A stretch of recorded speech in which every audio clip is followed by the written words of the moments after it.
রান্না করতে করতে একটা কথা বলছি, হয়তো আমরা ভালো করে ভিডিও এডিট করতে পারি না, কি ভালো করে তেমন কথাও গুছিয়ে বলতে পারি না, যতটুকু পারছি তোমাদের সঙ্গে শেয়ার করতে যদি ভালো লাগে তুমি কিছু সঙ্গে থাকো।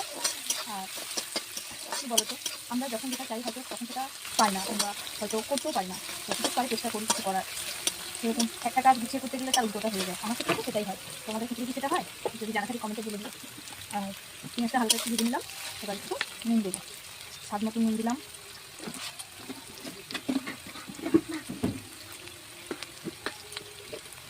স্বাদ মতন হলুদ দিলাম একটু রঙের জন্য, যাতে কালারটা ভালো আসে। আমি তো যেটাই করতে যাই কেন সেটাই উল্টা হয়ে যায়, ঠিকঠাকভাবে কিছু করতেই পারি না।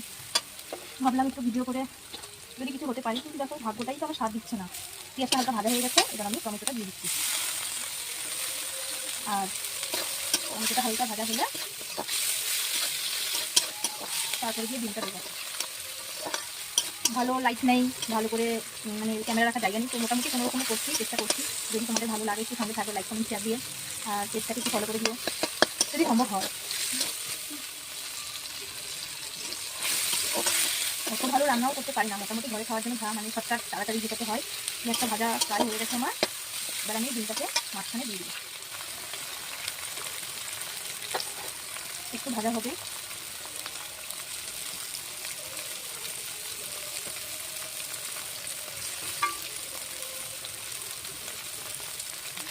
কি যে করতাম, ডিস্টার্ব বাই ডিস্টার্ব। এগুলোকে একটু মেরে দেবো, ভাজা হতে থাকবে। তারপর একটা গল্প বলি শোনো তোমাদেরকে। আমরা যখন খুব ছোটো ছিলাম, পুজো আসলে কতই না আনন্দ হতো, নতুন জামা নতুন, মানে সব কিছু নতুন নতুন বেশ আনন্দ লাগতো। আর এখন যাবে বড় হয়েছি, এখন আর পুজো করলে অতটাও নতুনত্ব কিছু মনে হয় না। কেন বলো তো, বড়দের মাথায় তো অনেকটা টেনশন থাকে, সংসারের যাবতীয় কাজ হ্যান ত্যান। এখন আনন্দটাই নেই বাচ্চাদের, কেন বলো তো, ওরা তো এখন কিছুই বোঝে না, তাই ওদের জন্য আনন্দটা অনেক। আমাদের জন্য পুজো আসছে, ঠিক আছে, হাতে টাকা থাকলে সব কিছুই আনন্দ মনে হয়, কিন্তু টাকা না থাকলে সব কিছুই মাটি। যেরকম নুন ছাড়া তরকারি স্বাদ নেই, সেরকম আমাদের জীবনটাও সেরকম। মধ্যবিত্ত পরিবারে একটা টাকার উপরেই সব কিছু নির্ভর করে। যাই হোক, আমার গল্পটা শুনে তোমাদের কেমন লাগলো? তোমাদের সঙ্গে কথা বলতে বলতে আমার ভাজিটাকে প্রায় হয়ে এলো। এবার একটু স্বাদ মতো লঙ্কা দিব, ঝাল দিব না বেশি, কারণ ঝাল বেশি খেতে পারে না, হালকা একটু দিলাম। তো তোমাদের সঙ্গে কথা বলতে বলতে আমার রান্নাটা প্রায় হয়ে গেল। লাস্ট অবধি দেখার জন্য অনুরোধ রইল, ভিডিওটা সম্পূর্ণ দেখবে। আর ছেলেকেও দূরে সরিয়ে দিও না, সবাই কিছু না কিছু করার চেষ্টা করছে, তো আমিও করছি। আমাকে একটু সফলতা হওয়ার চেষ্টা করে দাও তোমরা। আমাকে একটু ধনে পাতাটাও দিয়ে দিলাম, উপর দিয়ে ছড়িয়ে দিলাম।